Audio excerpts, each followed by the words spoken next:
Okay, so good afternoon and very good morning to those of you who are joining us from the United States. Before starting, I would like to inform the audience and the participants that this event will be recorded and will be available in open access for dissemination purposes. My name is Marta Sosa. I'm a researcher in international and European law from the University of Milano-Bicocca.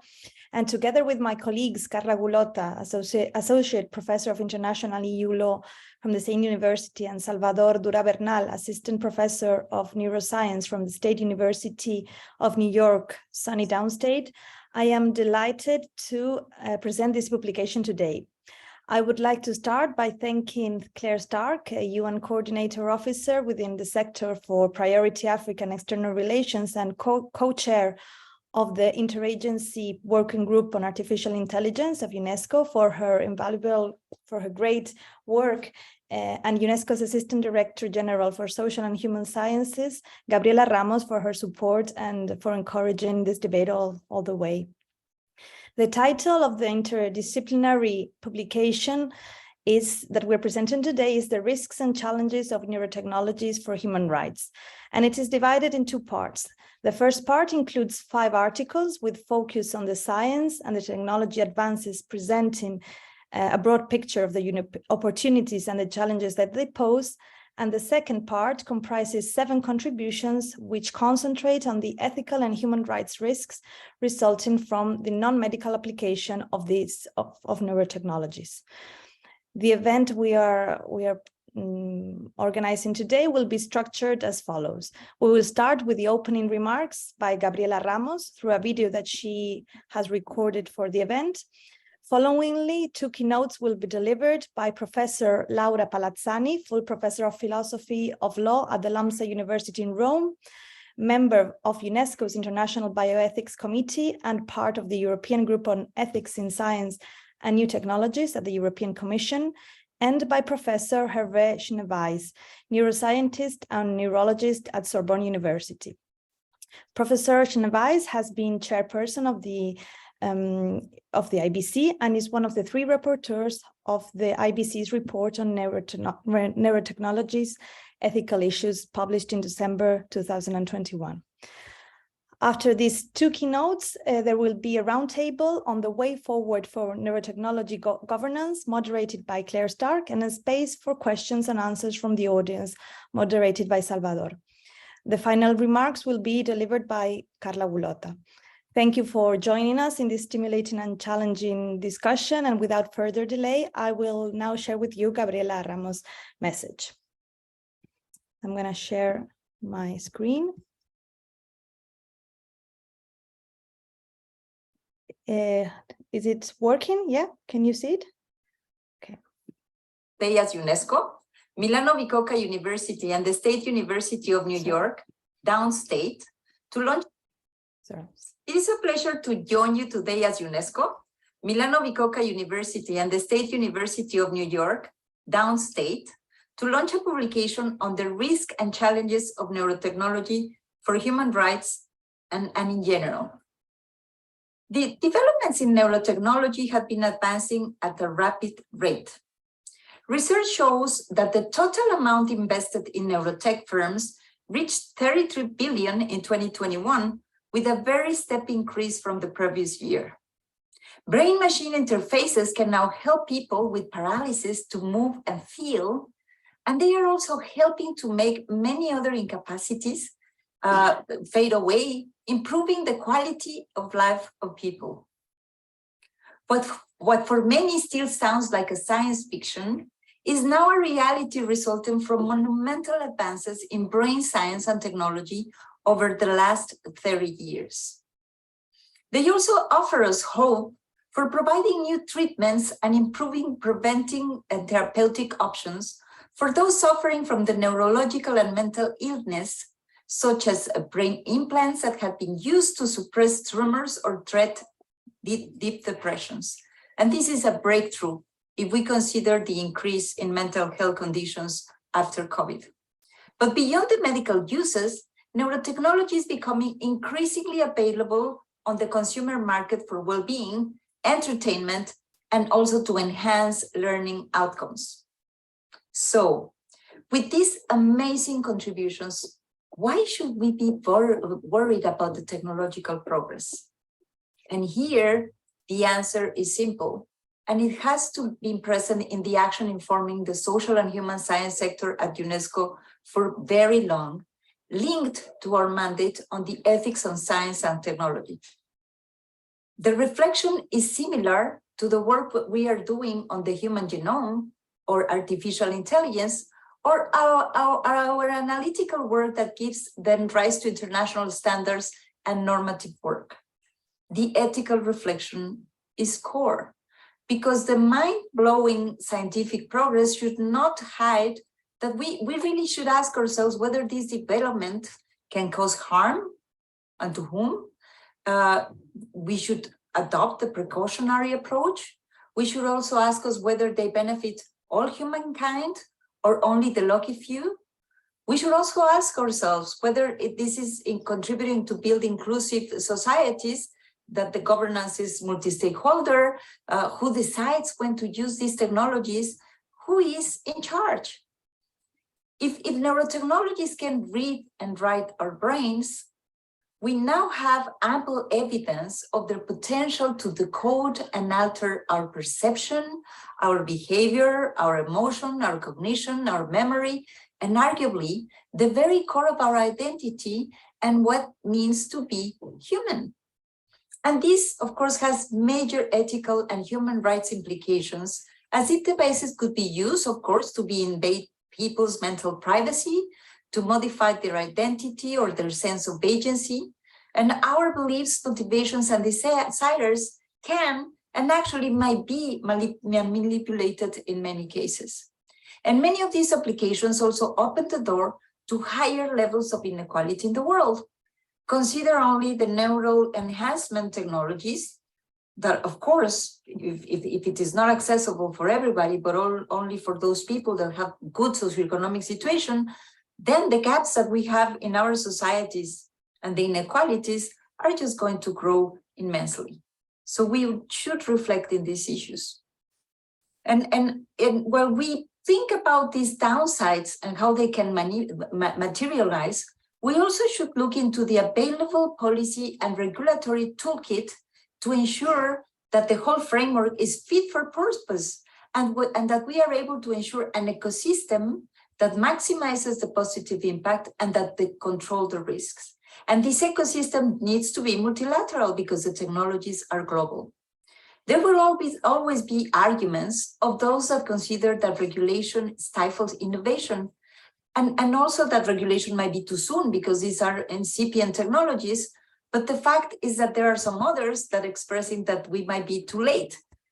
I'm not sure if we are too soon or too late, but we need to take a very hard look of what is the framework that informs these technologies.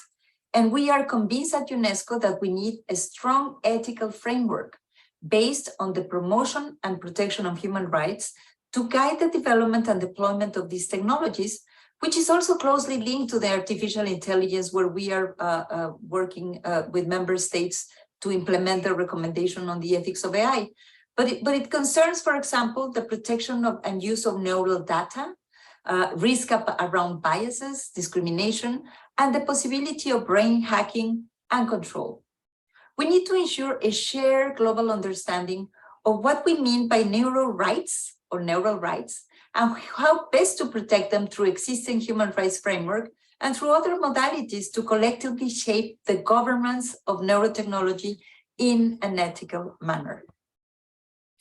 Building on our long-standing expertise to advance institutional and regulatory frameworks to protect human rights and human dignity in this era of technological disruption, and as evidence, as I said, for our work on human genome and artificial intelligence, at UNESCO we will continue to drive global action on the governance of neurotechnology with our partners, and that's why I'm so glad to be accompanied by so many experts in this seminar and by the presentation of this fantastic publication.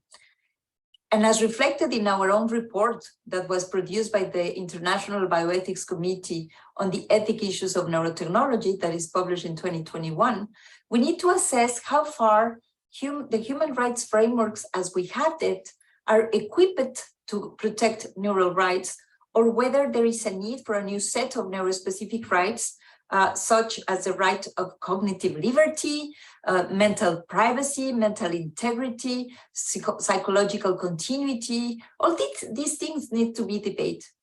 And we will follow up on the recommendation that this group of experts made to UNESCO to convene a multidisciplinary group of experts for the development of a policy-oriented governance model that monitors progress in the field and examines whether the issues raised are effectively covered, as I said, by existing frameworks. And I'm sure this is something that you are also considering.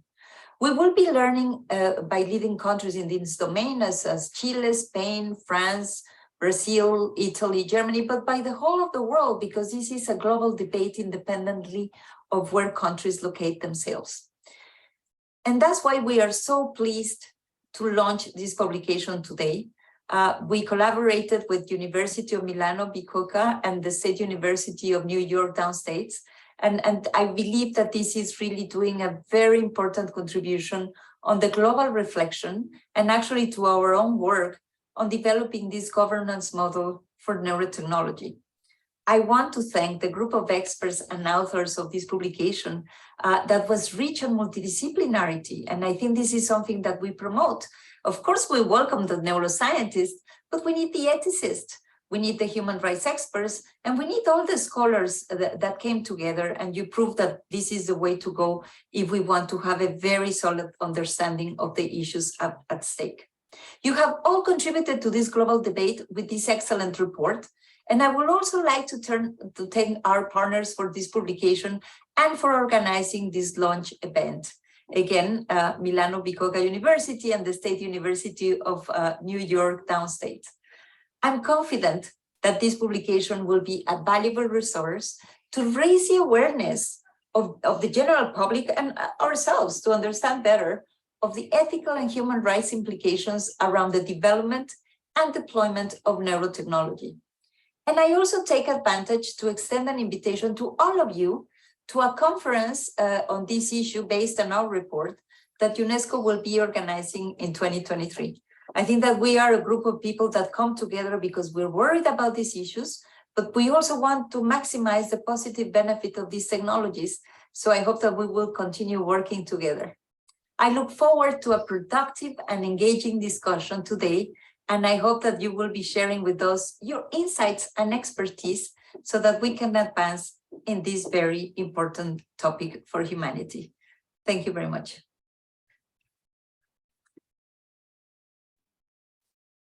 Thank you very much, Gabriela, for this introduction and for these opening remarks. Professor Palazzani, you have the floor. Thank you so much. So first of all, I want to thank you for this invitation and to say that the report that we could produce in ABC was thanks to Hervé Weiss, that was our chair, and thanks to his high-level competence in the field, and also the leading capacity to organize our debate and our discussion inside IBC. So as Dr. Gabriela Ramos said and outlined in a very complete way, all the new opportunities we may have from the development of neurosciences and neurotechnologies. We have new possibilities to record and monitor, to alter and to enhance. So we may have, in a certain way, both diagnostic and therapeutic purposes, but also enhancement purposes. So the so-called beyond therapy, the enhancement, so non-therapeutic purposes. We may have applications of neurotechnologies in the medical field, but also in the non-medical field. Think above all the possibility to apply neurotechnologies in the judicial field, in recreative field, or also in the military setting. So to talk about the ethics of neurosciences and neurotechnologies means to talk about a new chapter of so-called emerging technologies. That is, we are in front of technologies that are very complex, that are very rapid in development, that have a really very broad applications, both in medicine and non-medical field, where there are blurring lines between therapy and beyond therapy, and also still many uncertainties in the application. So the ethical elaboration should be very, very careful. And we tried in the report of IBC to underline 5 main principles, ethical principles that need to be a sort of guidelines in the implementation and application of neurotechnologies. The first one is cerebral mental integrity and human dignity. We decided to call this first principle in that way because we know there is a lot of philosophical debate about the concept of human dignity. What is exactly the meaning of human dignity? And so we prefer to interpret human dignity with reference to cerebral and mental integrity. What is the meaning of this principle? It means that when we have a neurotechnologist with a possibility to have a very high rate of invasiveness and pervasiveness, both in brain and mind, we need to apply the principle of proportionality and appropriateness. It means we need to balance benefits and risks. And when the risks are very high and they may be very serious or maybe also irreversible, we need to be very cautious. We need to apply a precautionary principle. Then the second principle is the one of personal identity and psychological continuity in the body. It means that we all know that in philosophy there is a strong debate between the so-called biological continuity and psychological continuity, but we understood that in the application of neurotechnologies, it is possible to improve on the one hand, but also to erase or maybe also to alter memories of individuals. So there is a real threat to the authenticity of the self. It means to the personal identity of individuals. And this is particularly problematic when we apply this possibility to children and adolescents. In the report of IBC, we underlined above all the real vulnerability of children and adolescents because of a developing brain, and also because it is possible that these technologies could alter their personality, their authenticity in an irreversible way. So we need to be very cautious in this application. The third principle is the one of autonomy.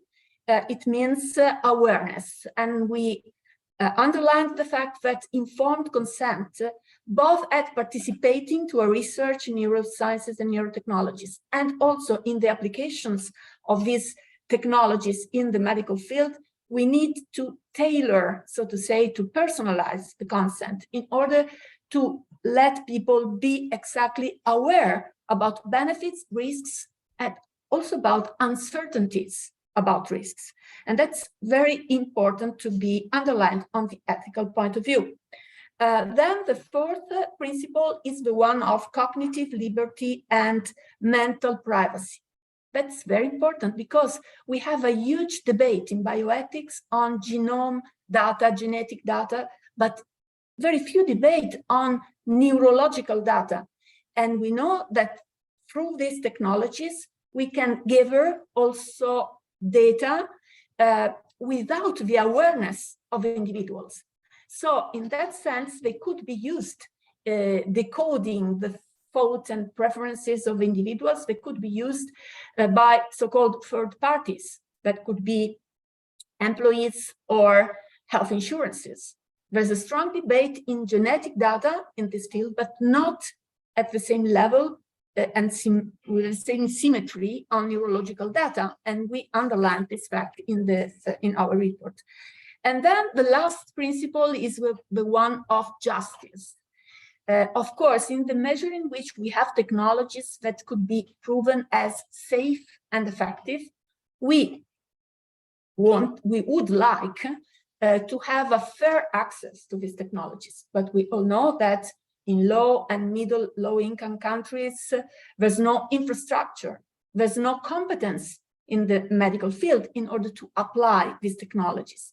There's no money to buy these technologies. And so we need to underline this problem of justice. And then I want to say a few words about the enhancement application, because we decided to also to deal with this question in a separate way, because of course there is a blurring line between therapy and enhancement, but we all know that there are some technologies that can be applied to patients, and the same technologies can be applied to healthy individuals. So they are very certainly a form of enhancement. And there is a big pressure on enhancement now, above all cognitive enhancement, emotive enhancement, and moral enhancement.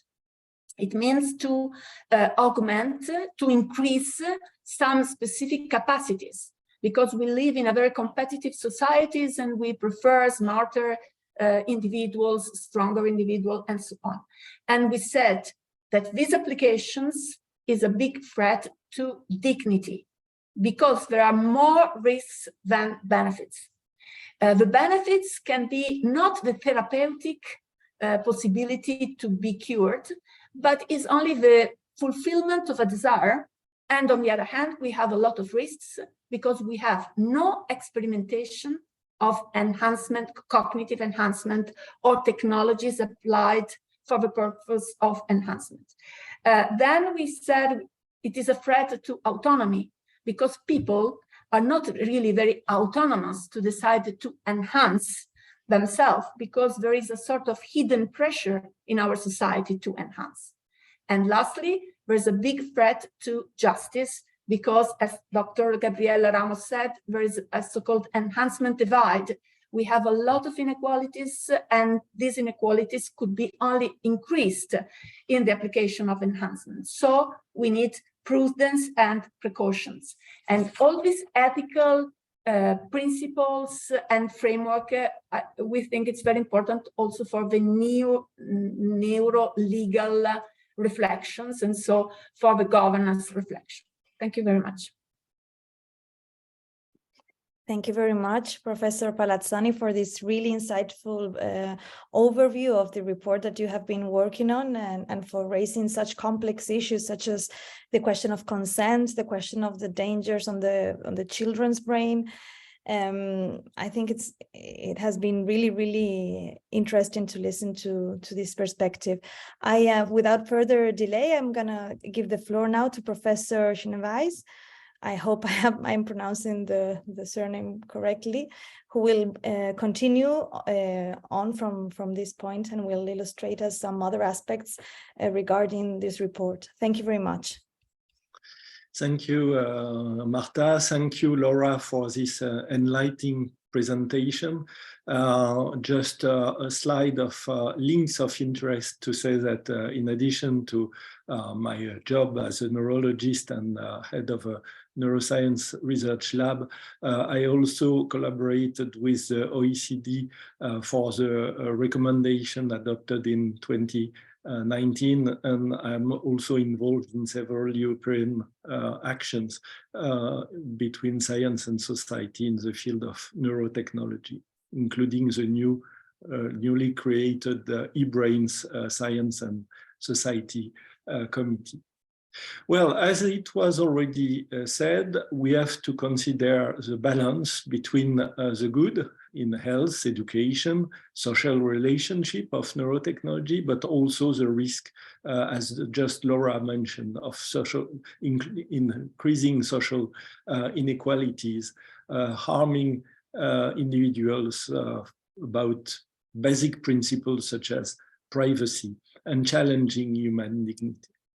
And we have also to consider that all of this is in a very mixed collaboration between the academic sector, the private sector, but also many social organizations such as patient organizations or people defending human rights. So we have to consider the benefits, for example, obviously for the treatments of neuronal psychiatric brain disorders, enhancing our learning capabilities, but also the many risks, including commercialization, including breach in privacy, including inequalities enhancement.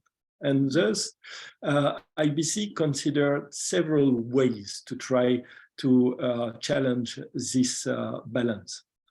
Some possibility was to add protocols to international treaties. Another way was to reinforce Universal Declaration on Human Rights. And finally, it could be that some new aspect of emerging technology, neurotechnology being one, but EI, and in many ways, EI is included also in neurotechnology, could lead to create new human rights and consequently to draw up a new Universal Declaration. Finally, after a lot of consideration, and you have to remember that IBC is highly diverse, gathering many views from many professionals coming from all over the world, IBC considers that neuro rights embrace certain human already recognized in national laws, international laws, and international rights instruments, which means that we consider that neuro rights, the rights consider the perspective of neurotechnology. It's clear that our cerebral data or brain data or neural data are sensitive data, sensitive personal data, but we feel that all the rights that are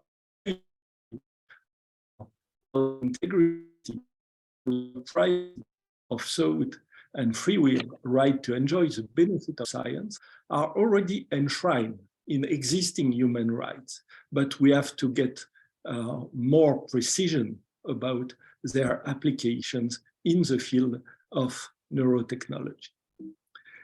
Consequently, we ask UNESCO and international organizations to provide new insight into the interpretation and applications of existing human rights instruments. We need to now work, and I think that what University and Downstate did with the document published today is exactly this, going into new interpretation and application. Propose adaptation of existing human rights instrument to include neurotechnology, organize global dialogue to raise awareness about this question of human rights and neuro rights, consider convening a multidisciplinary group of experts. Gabriela just mentioned the next to come meeting at UNESCO on this topic to develop policy-oriented governance model to monitor progress in the field and to examine whether we need or not new instruments. In the meantime, we need also to call member states to guarantee neuro rights and to see in their legal framework how these rights are respected, thus adopting laws to regulate the use of neurotechnology and promote education, engagement, and empowerment of the public. We need also to mobilize the research community to develop code of conduct for responsible research and innovation in the field, and I'm going to present an example, and adopt the principle of open science, and also to increase awareness on ethical issues of neurotechnology. We need also to mobilize the industry, and the OECD recommendation 457 is towards the industry to mobilize them upon a code of conduct for responsible research and innovation. We need to request from industry to increase the aspect of data privacy transparency and data ownership transparency too. We need also the industry to develop gender neutral products. We need to call for media to help the public understanding the issues and to address the community to understand how we could handle the human neural rights. And finally, we need to raise the awareness of the public to reach that each individual are aware that they are the owner of the data collected from their brain activity. We need them to be aware of the potential benefit, but also of the potential risk of using neurotechnologies. We need the public to become engaged in issues of neuroethics and neural rights, individually and as groups, and to use the legal mean to make their rights respected. To give you two examples, in the recently updated French laws, the Loi Bioéthique, adopted August last year, you have two new articles that are dealing with neurotechnology, one about cerebral imaging, protecting, considering that this cerebral imaging has only to be used in the field of health, research, and justice. Another one that authorized the Ministry for Health to ban any kind of neurotechnology that could be seen as a serious danger through its use. Another example, as I just mentioned, is, and the first recommendation in this field is the OECD recommendation of 2019, with 9 principles. Among these 9 principles, we have one for safeguarding personal brain data and other information, and another one to enable capacity of oversight and advisory bodies. So I think that we need to consider as a whole the 9 principles, but these 2 principles are directly connected to what we are discussing in the field of human rights. And to give an example of implementation of this recommendation, just a couple of weeks ago, or less than a month, a national charter for a responsible development of neurotechnologies was adopted in France, promoted by the government, but already signed by 20 organizations representing the public, research and academic sector, the private sector, small high-tech companies, but also big pharma, and patient organization. And that said, I'm going to let you, with this reference to a paper, which was a collective paper published by several of the people that are also attending the meeting today, since I saw Philippe, I saw Roberto, and many others. Thank you for listening.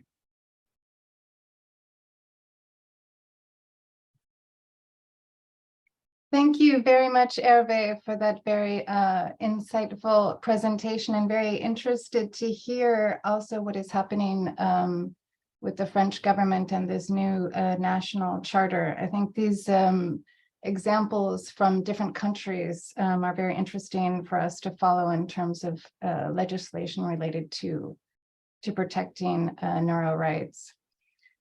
So now we have a little bit less than half an hour, because we do want to keep some time for Q&A at the end. So we'll go in quickly to our next roundtable session, which really focuses, and I think you gave a very good overview, Hervé, on also looking at some of the multi-layered governance approaches. I mean, we need to obviously have different segments and sectors of society involved, raising public awareness about the issue, political awareness of the issue, but also making sure that, of course, industry is involved. And I like how you also mentioned the importance of balancing the need for responsible innovation while also making sure that we protect what we're calling neuro rights, even though there is some discussion about finding kind of global consensus on what neuro rights means exactly. So without further ado, we will start to go into our next panel. We have a very interesting panel with us. We have neuroethicists, we have neurologists, we have legal experts, and we have also colleagues working on the new report from OHCHR as well, which we will be looking at the human rights implications of neurotechnologies and identifying some recommendations, as Hervé had mentioned. One of the things that we need to look into more closely is how to develop, we need more guidance on the interpretation and adaptation of our existing human rights instruments, rather than, I think, opening up the Human Rights Declaration. So let me introduce our esteemed members of this panel. We have Philipp Kellmeyer, whom I have the pleasure of knowing. I don't see his video on, so I hope he's with us today. Philipp, are you here today? Yep. Here. Yes, okay, great. Great. So Philipp is a neurologist at the University Medical Center of Freiburg, where he heads the Neuroethics and AI Ethics Lab at the Department of Neurosurgery. I've had the pleasure to work with Philipp in the past. Then we have Silvia Salardi, who is an associate professor of philosophy of law and bioethics at the University of Milano-Bicocca. We have Marie Constance Corsi. She's the INRIA research scientist at Paris Brain Institute at the Aramis Lab. We have Eduardo Polesu. He's a full professor of psychobiology and psychology department at the University of Milan-Bicocca. He's also the vice director of the Milan Center for Neuroscience. And finally, we have Milena Kostas, who's a member of the advisory committee of the Human Rights Council. She was the one who introduced to the council the need to adopt a resolution on this issue. So we also look forward to hearing from her on this. So maybe we could just start moving on also from what Hervé had kind of given us as an overview to hear your advice and guidance on what kind of multi-layered governance approach you see in terms of moving forward this neurotechnology governance discussion to make sure that neural rights and the integrity of the human brain is protected, and so that people are aware that this is actually a risk. So this would be one of the first questions that I'd like to throw out to the panel. And maybe just to say that I think we've seen that there is regulation in terms of the health sector, but as a number of speakers have said recently, we're seeing now advancements in terms of the military uses of neurotechnology in terms of the entertainment sector, neurogaming, and of course also being used for educational and learning purposes. We've seen neurotech devices being used on students to measure levels of concentration. So these are all areas that I think we need a response, an ethical response based on human rights. So let me open the floor for that first question. So don't feel timid, just raise your hand and then I will call on you. Thank you. So who would like to go first? Philippe? Yeah, I mean, I'm almost flabbergasted because everything that Dr. Ramos said, that Hervé Schneider said, was so on point that I think we are already seeing that that we've seen a lot of advancement in the discussion. So I've been with this discussion for a couple of years now, and I think we see a lot of conceptual ethical and legal convergence. But one thing that still needs to be done, I think that is super important before we get into the area of legal interpretation, devising maybe national regulations or international frameworks, is that we need to do a little bit more work on harmonizing the conceptual foundations of what we now call neuro rights, because while it is important and also an advantage that we now have a term such as neuro rights to refer to specific concepts such as mental integrity, mental privacy, cognitive liberty. One danger is that insofar as we don't have a complete harmonic agreement about what they actually mean in each context, simply referring to neuro rights might also lead to confusions at various levels. So take the notion of mental privacy, for example. You could invoke the principle of mental privacy and say we need to protect our minds and our brains from unwarranted intrusions and preserve privacy.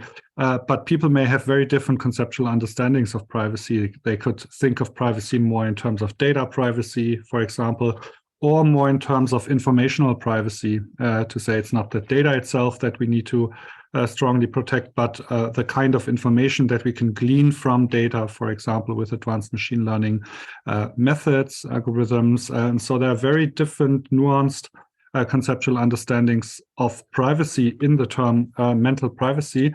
And so we should make sure that when we transport these notions into policy discussions and legal discussions, that we do the work to find some kind of conceptual harmonization or some minimalist conceptual understanding of these terms to avoid situations in which, for example, different countries might interpret mental privacy very differently, and what you would end up with would be a very heterogeneous regulatory and normative landscape in which you might have a high-level international framework, a declaration, for example, that talks about mental privacy, but that any country that interprets, for example, a fundamental right to mental privacy within a constitutional framework might apply a very different understanding, and that would be unfortunate because that would also mean, in terms of regulation, that companies that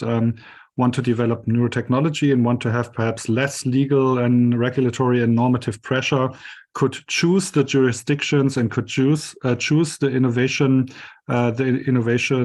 context in which there is least regulation or least normative pressure in that sense. And so I think harmonization of the minimalist understandings and key notions such as mental privacy, mental integrity, cognitive liberty is super important at this point before plunging into specific legislations. Thank you. Sylvia, I see also you have your hand raised, so perhaps you'd like to also respond to this question. Please go ahead. Yes, thank you. Thank you very much. Do you hear me? I hope so.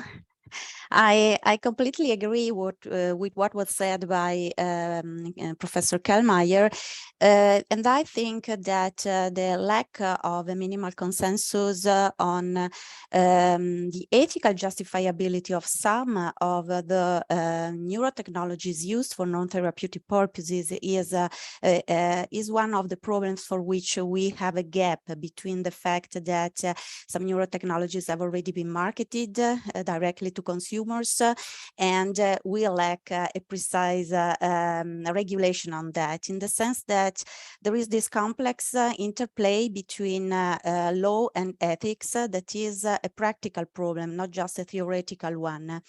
We have a basic consensus for therapeutic uses of neurotechnologies, which is the fact that they are used for therapeutic purposes, for healing people, for restoring health. But we don't have that for neurotechnologies used for non-therapeutic purposes, especially for those used for enhancing purposes. And we have kind of paradox. For instance, I'm thinking of the fact that in Italy, the medical code, the Code of Medical Ethics 2014 has an article dedicated to enhancement medicine, where there is a clear ethical stance of what can be done for enhancing purposes and of what is not should not be permissible. But we don't have the same clear stance at the legal level, perhaps because it lacks at the ethical level. Of course, the ethical debate should be open, represent many and various situations and positions, but at some point we need to find a compromise if we want to translate them into legal rules. Thank you for that, Silvia. Is there anybody else that would like to contribute to this discussion? I think that's been raised, I think, a number of times, is that I think one issue and one kind of key area moving forward is really to kind of get some clarity around some of these notions, as you mentioned, to be able to translate them and to have some kind of minimum levels of harmonization. I see that Melina would like to come in on this. Melina, please go ahead.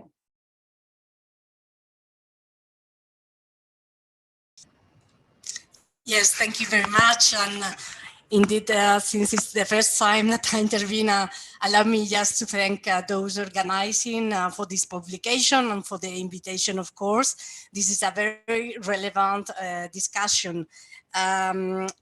Just to add some elements to what has been said before, I absolutely agree with the need of harmonization for the reasons that Philip, I think that's the name, has already raised. But I would like to add another element for reflection. I don't have the answer yet, but my idea is that since we are speaking about a legal good to be protected, which is directly linked to humanity, to the essence of the human being in the end. So we are talking about something that is really important to regulate. So my question here is also Hervé has spoken about these responsible innovation initiatives. We are also aware of the work of the OECD about business, and we are also aware about all the difficulties to implement the principles on human rights and business and the protection of human rights in connection with business activities. So my question here, and to the whole panel and those listening, is whether we would need a kind of new model of business directly linked to these technologies. Because of the reasons that I have mentioned, and also because, I mean, we are developing also new ways of partnership in between academia, private and public sector. And I think that this is an area where really we need a broad consensus, as you have shown in your report of the UNESCO. And therefore, I don't have a solution, but my reflection is whether we could need a new kind of business model to develop these technologies, also based on what is really needed, what kind of technologies we need at what moment and for what purposes, and indeed from focus of the need to protect in first of place certain people or to develop the certain technologies and not others. So it's also on the basis of the good use of resources. So that was my reflection on this area. Thank you. Thank you, Milana. Yeah, I think that's an important point about the new business models. I think also as we're seeing, for example, neurotechnology, obviously the implications with AI, and, you know, even as we heard also about the work of Italy in looking kind of more comprehensively on human enhancement technologies, then maybe we need to kind of take a broader approach also looking at these technologies, because we see a number of related ethical questions arising. So I see that Araldo has his hand up. Please go ahead. Yes, good afternoon, everybody. a few reflections about what the very matter we are discussing, because I mean the neurotechnology term is a very generic one, in that, for instance, even drugs are part of neurotechnologies, in that they modulate the functioning of the brain in a diffuse manner, usually in a receptor-specific manner, and yet they are used since 70 years. And they have produced much advancement in the management of complex patients. So, of course, the neurotechnology that we are concerned about are those that are supposed to enhance mental function in some way. And the invasive one, the one based on some form of electromechanical technology, computer-based electromechanical technology that is inserted from the outside. Now, for therapeutic purposes, of course, these technologies are already there, are in place in many situations. Consider, for instance, deep brain stimulation is used widely in the treatment of neurological disorders, in the psychiatric disorders like OCD or Tourette syndrome. We accept that, knowing that we are moving in a sort of uncharted territory in some cases, especially when we deal with psychiatric disorder. One main feature of this technology is that they modulate the way the brain operates in a time-eroded manner. So they don't modulate on a moment-by-moment basis what the human brain does or think. They essentially move the overall situation of a complex neural network in a certain direction, hopefully less prone to pathological manifestation. But of course, more recent advancement like those that we've seen from Aflalo and Anderson. You probably have all seen those tetraplegic patients who are able to move a robotic arm by commanding the same through their electrical activity. Those instances and the reverse situation whereby you could, instead of commanding from the brain, being enhanced from the outside, propose a totally different scenario. A sort of science fiction scenario of a cyborg that we are all concerned about. That seemed quite unreal until recently, and yet when you see billionaires with vast availability of money like Elon Musk investing in this neurotechnology, a worry is inevitable. Now, the question of enhancement is complex, because enhancement of what? That should be the one first very question. Besides simple motoric functions like those that were involved in the experiment of Anderson and Aflalo, more complex cognitive function, we have only a vague idea of how they are organized, and more importantly, how they are implemented in the brain. This, in some sense, is reassuring in that one may not expect to be able to command a human brain on a moment-by-moment basis. However, the danger is there. And coming to a different set of technologies, the imaging technologies, I've just read about the French policies on neuroimaging and law. This worries me quite a lot for two reasons. One is the pragmatic reasons. To me, and I consider myself an expert in functional imaging, the technologies are not there to decode in a unique manner, unequivocal manner, the mental state of a human being on the basis of patterns of brain activation. The second, of course, is more general and more ethical. Even if the technology was there, I think it should not be used for the very reason that have been cited before, the fundamental right to mental privacy, which is something that should not be violated. And here I come to my main consideration. The crucial issue is not the in-principle possibility of modulating the brain on a moment-by-moment basis, of enhancing perception, enhancing performance on a moment-by-moment basis. The crucial issue is the ethical political environment in which this sort of theorizing or in fact empirical research is performed. If the environment is lacks ethical motivation and inspiration, everything is possible. We have recently a good example for some of a situation that has developed as I mentioned.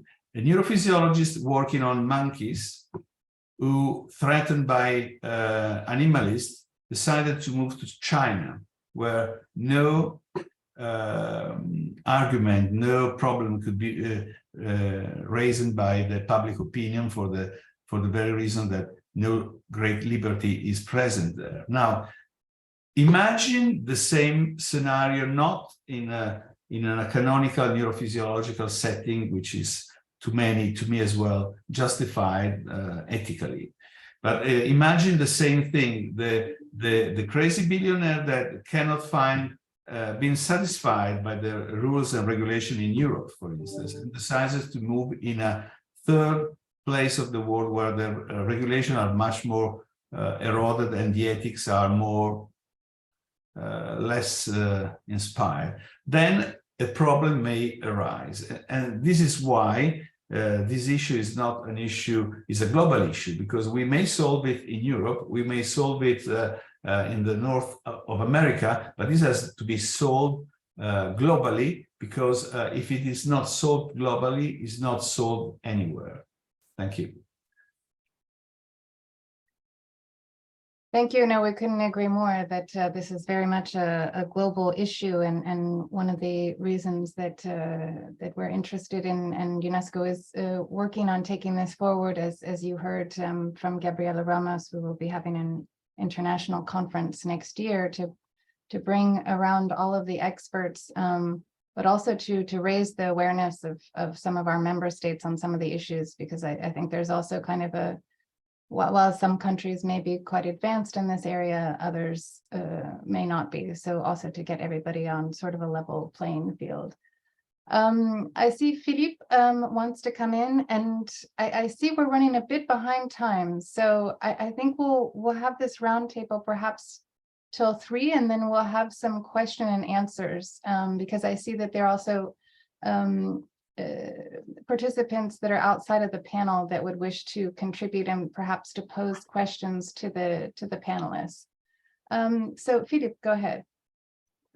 Yeah, thanks. I just wanted to add maybe one point that makes the whole situation a little bit more complex, in that it makes obviously no sense to devise regulatory frameworks, legislations, normative frameworks that focus on neurotechnology in isolation, because we have this very strong convergence now of neurotechnology with AI. Consider, for example, brain-computer interfaces that use deep neural networks for decoding brain activity, where sort of additional problems that we know from AI ethics, AI regulations, such as bias and fairness, representativeness of data, but also sort of black box problem of AI, the problem of interpretability, explainability of AI models spills over into the sort of neurotechnology space. And since brain-computer interfaces, for example, also interact with other devices, so-called effectors. Imagine if a paralyzed patient operates a robot, for example, in their own home. This interconnectedness with other devices also, raises the attack surface in terms of cybersecurity, because not only the neurotechnology itself could be at risk for being attacked, but also maybe devices that are operated by neurotechnology. And so it's some might even say, from a regulatory perspective or normative perspective, a kind of wicked problem, a little bit like climate change, that is so complex that there might not be immediate pathways, clear pathways in terms of having some principles, then normative, high-level normative frameworks, and then it's just a matter of legal interpretation and actionability.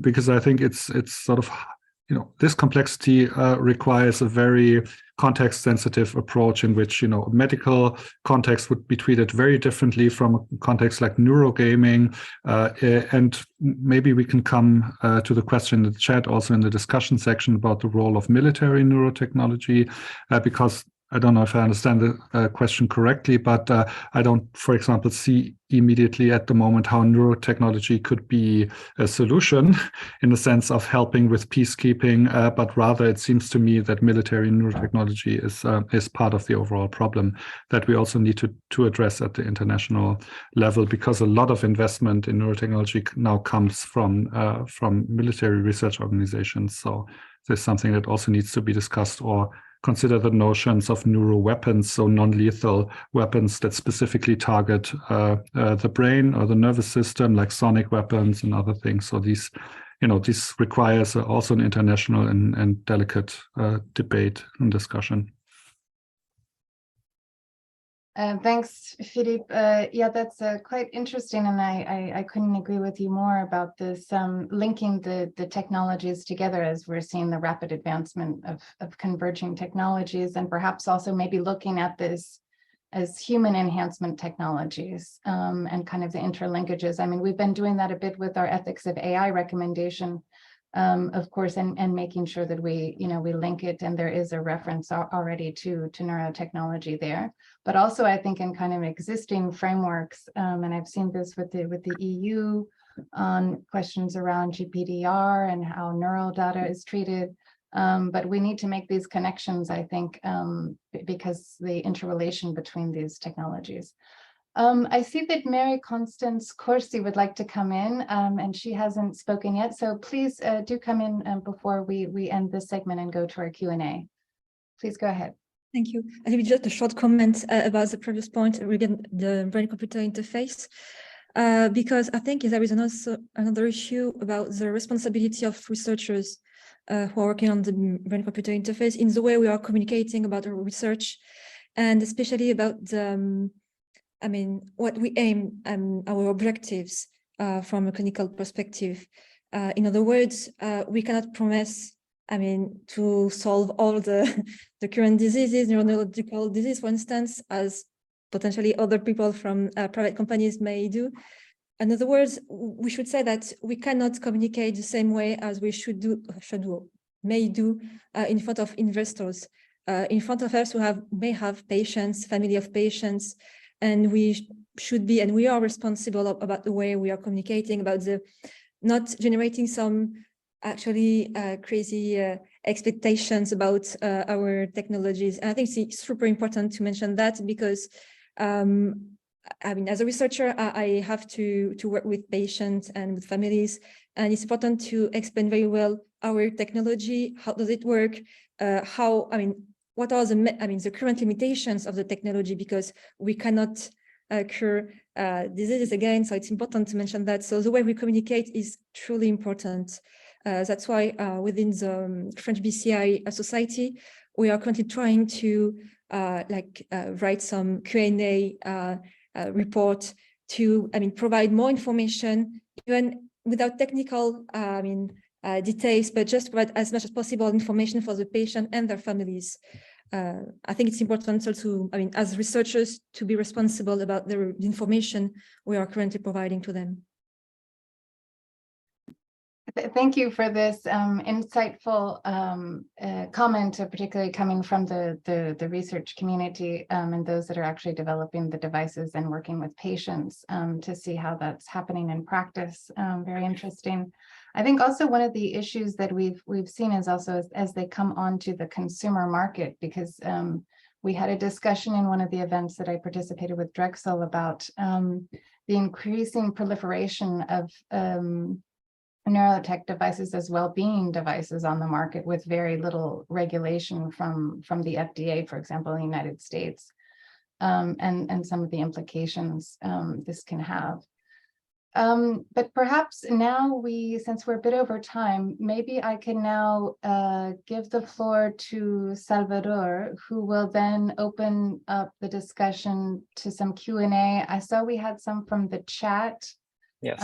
And we may have also questions from the the participants online. Thanks. Yes, thank you so much, Claire. I think we'll go straight into it. So there was a question from Beisa Unal from Munoda. Maybe they can ask the question directly. Hello, hi, can you hear me? Yes. Yes, so my name is Beisa Unal. I'm the head of Science and Technology Unit at UNODA. The question partially also was answered, was really about it's not about the military applications, because I think we know that there are military applications that are underway with different neurotechnology applications, especially human enhancement technologies. But it's more about when we think about ethics and human rights. I feel that within the UN or in general frameworks, we generally think in silos that, ethical principles that are so important that also needs to come across and link to the different parts of the UN system and different parts of the governance systems.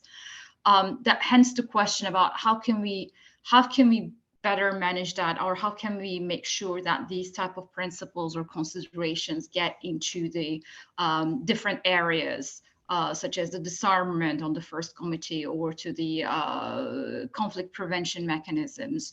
How can we better link up the system? That is the question.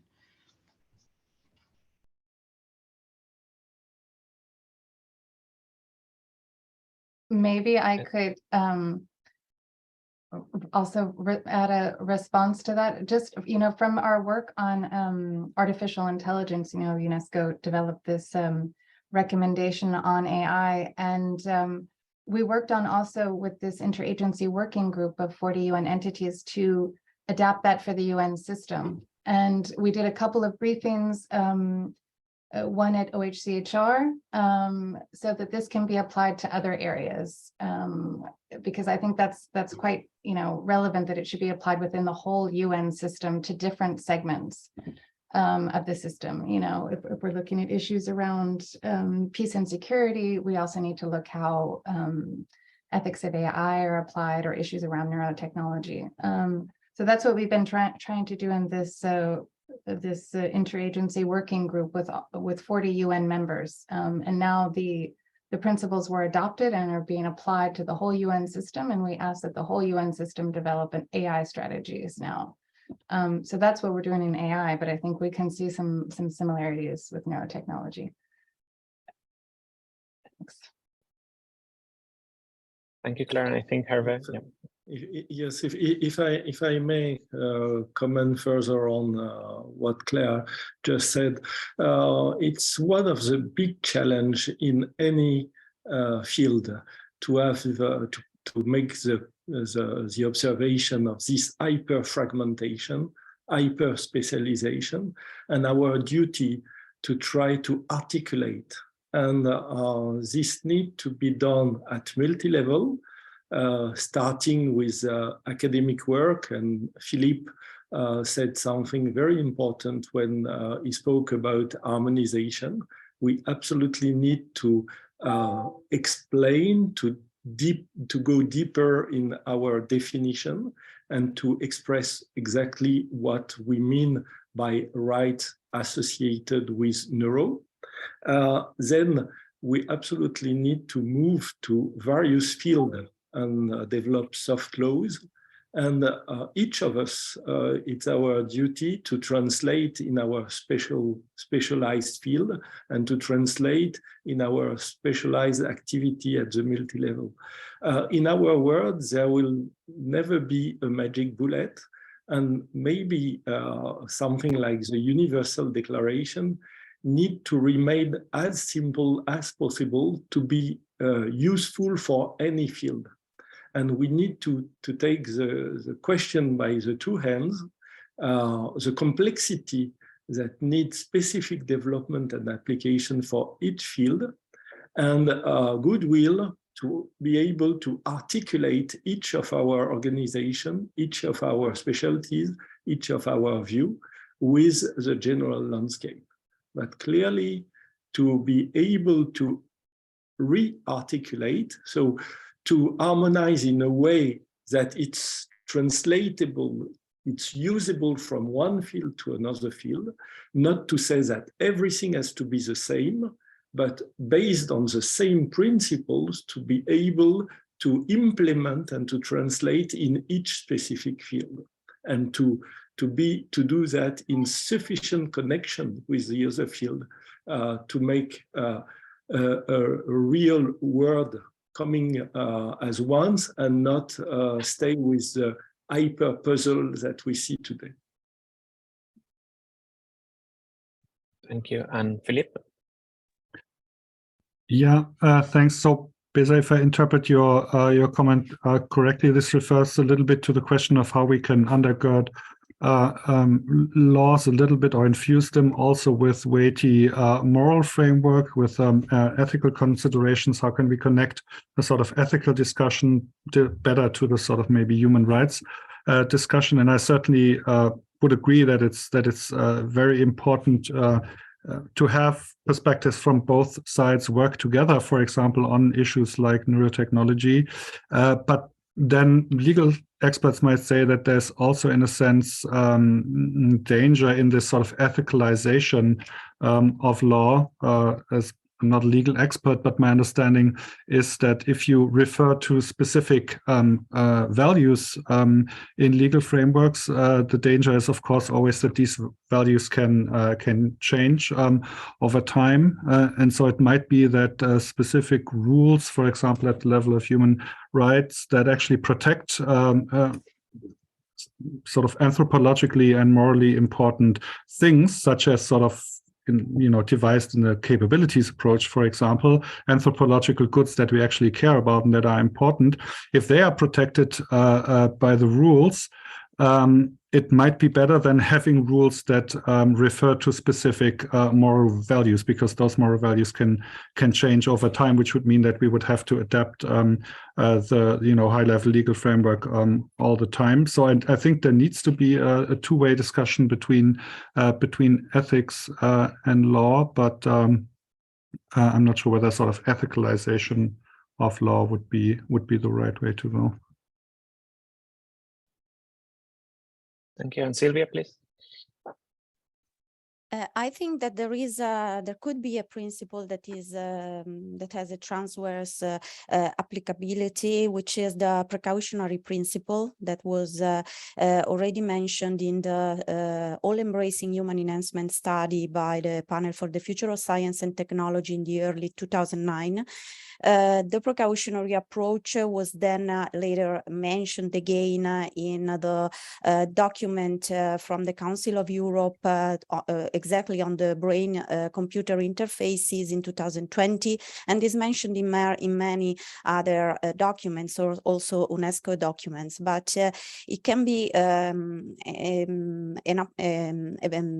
principle that can be applied to inspire both the therapeutic and non-therapeutic uses of neurotechnologies if it is applied in its stringent and strict way. It is more far-reaching than the principle of prevention, but the impression is that in many cases the precautionary approach is mentioned but not actually applicated, implemented as the precautionary approach, but as the principle of prevention. So there is this kind of surreptitious translation of this precautionary principle, which is, I think, at the moment, especially for enhancing neurotechnology, is very important.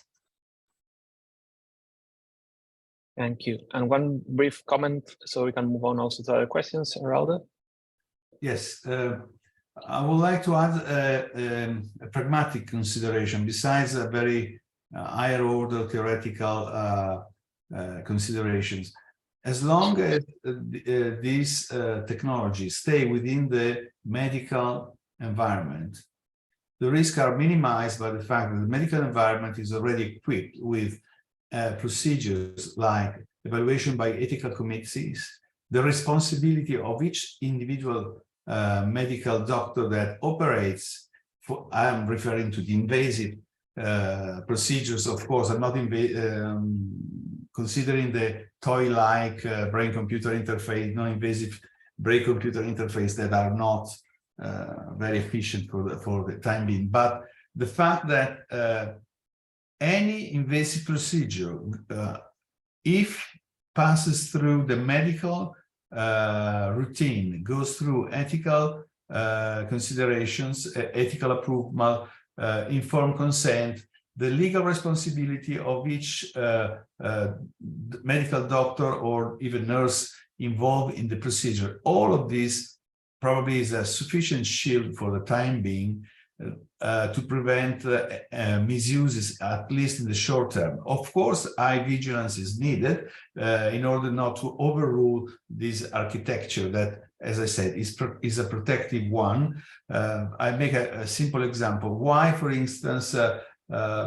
things like neuro marketing has not taken place in any serious manner, for the very reason that if based on fMRI, for instance, fMRI is not a neutral procedure. It carries some risk, some medical risk, minimal, but there is some risk, and of course competes with time in the use of scanners in a medical environment. That very reason has minimized the irrelevant use of these technologies for commercial reasons, for the very reason that you are dealing with human beings in a medical environment, and that cannot be abused. So to recap, the medical infrastructure, to me, thankfully, is a guarantee that for the time being, not very much can be done in the wrong direction. However, this could be overruled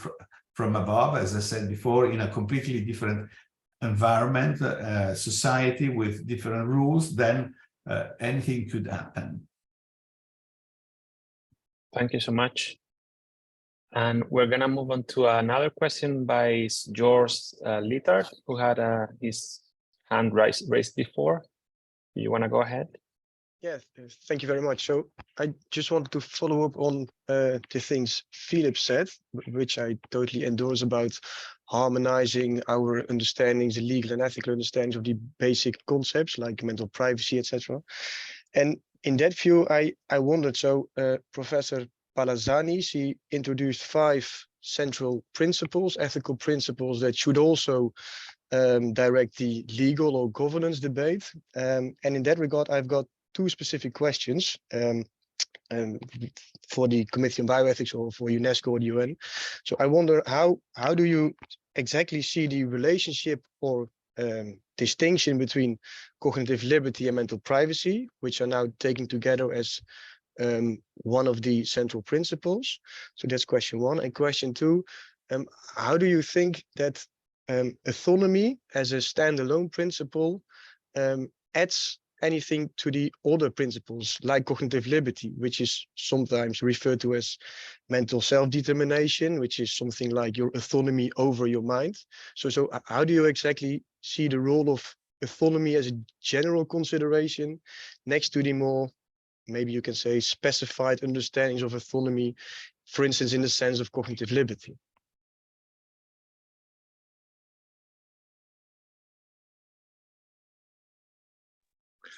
I think that Laura had to move, so I'm going to try to answer, but obviously it should have been better for an answer from a philosopher. My answer is going to be highly pragmatic. Our main concern, to go directly to the use of neurotechnology, and then you can see further development in the IBC report. And as it's a rather long report, I strongly encourage you to return to the various paragraphs of the report. But the breach in mental privacy means to have some access to the brain data, allowing you to infer on your thought. I know, and I agree with Eraldo, that we are on a very primitive state, but the things are rapidly developing. It was already mentioned, these incredible possibilities of manipulating a stick, but also typing on a screen at the same level as you are typing a SMS. you have a rapid enhancement, and what is already today invasive could become less invasive or not invasive tomorrow. So having access to your data, so breaching your mental privacy, you could let some companies having access to some of your thought. At the present stage, it could be what kind of image you are looking to, or what kind of activity you are thinking about. So allowing inference on your behavior or inference on your future behavior. And this way could make such companies to organize a certain environment or around you. You have already this with all the types of inference done from the use of your smartphone or the use of your computer when you are going on Google and things like that. So from this inference, you are moving from breach in your privacy to inference on your behavior toward influence on what you could or could not do, or what you could or could not think. This is the way where we articulate this breach in mental privacy with interference with your cognitive liberty, and finally with the possibility to limit your autonomy and self-determination. So our principles are not to be seen alone, but are articulated one with the other in the framework of what the technology is or will be able to do. Thank you so much, Reb, for addressing that challenging question. And I think we'll move on to the last one, which is one from the chat, asked by Fasomers. If you want to go ahead and ask the question. Hi, yes. So basically, I come from a data protection background as well, but at the moment, there's obviously an emergence in these, consumer neurotechnologies. And as previously mentioned as well, they've been highlighted as just well-being devices, and they've avoided the medical devices regulation, at least under in the European Union. And they and the manufacturer of said devices can actually dictate whether or not the device is or is not a medical device. So once it's not a medical device, it falls under then the well-being category.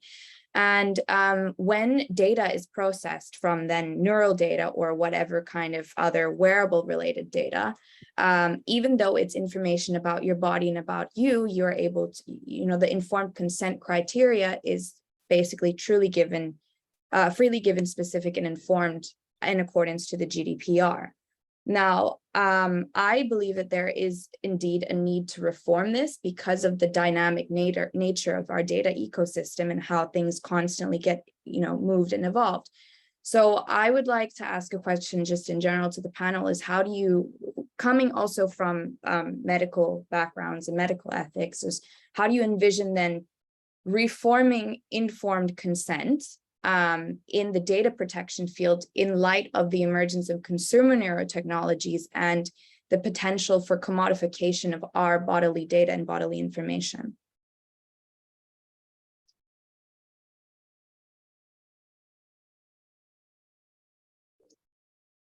Fantastic question. Anyone up for it?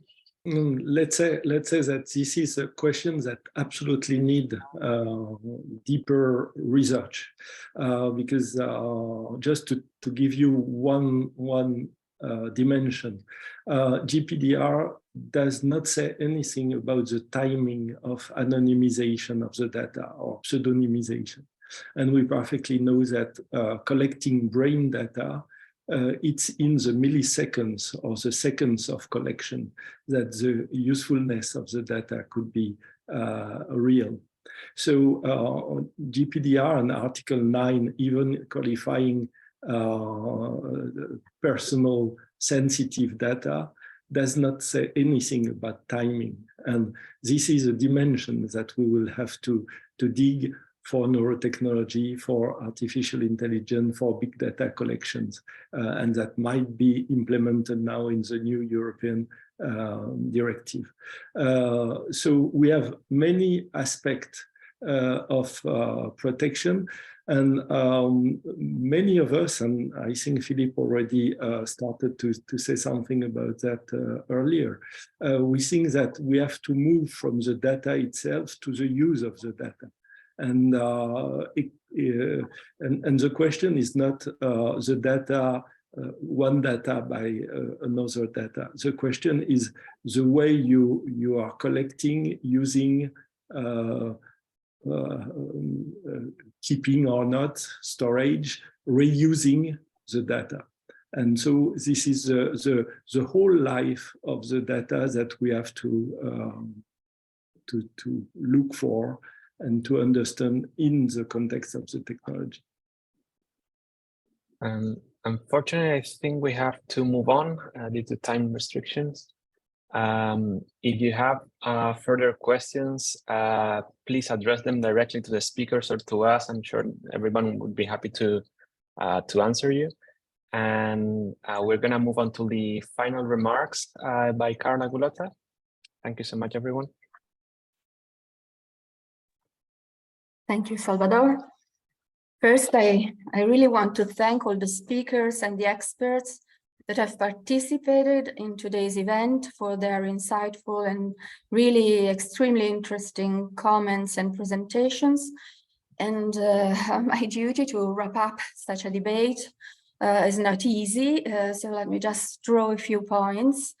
My starting consideration is that the past year has proved us right in identifying these as an issue that calls on international organizations and academia to collaborate with the aim of anticipating possible criticalities and providing guidance to policymakers, economic operators, and individuals.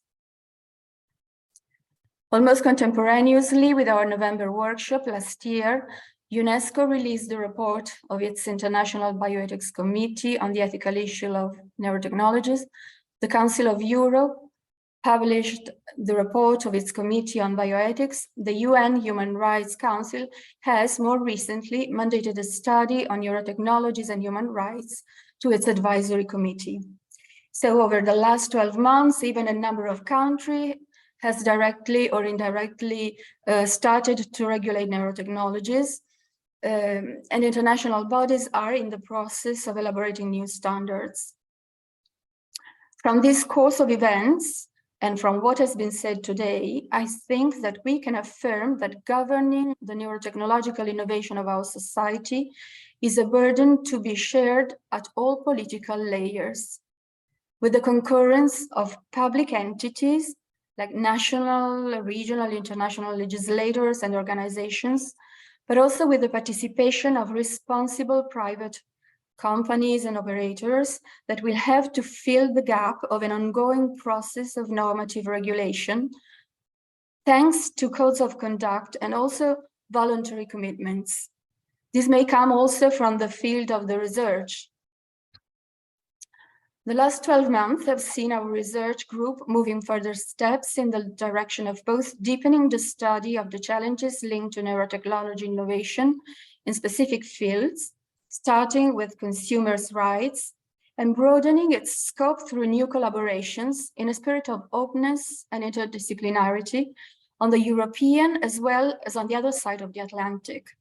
We plan to move on along the path of academic research, studying the interaction of neurotechnologies with the rights of the individual in the fields of employment, education, marketing, and any proposal of collaboration on these topics will be most than welcome.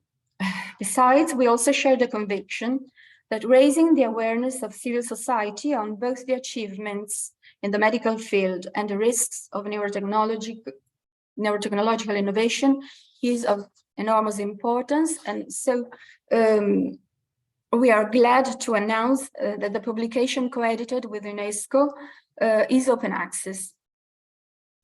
And it shall be shortly available on the website of the organization, as well as on the website of the University, SUNY Downstate, and of Milano-Bicocca. I think you will find the link on the chat. I think that we can now close this event. I thank again the participants and all who have followed our works.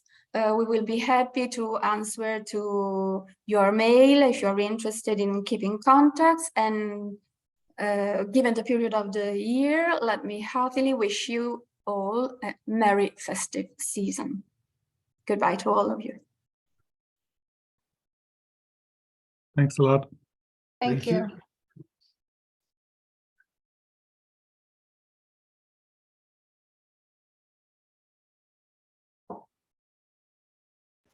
Thank you. Goodbye. Goodbye.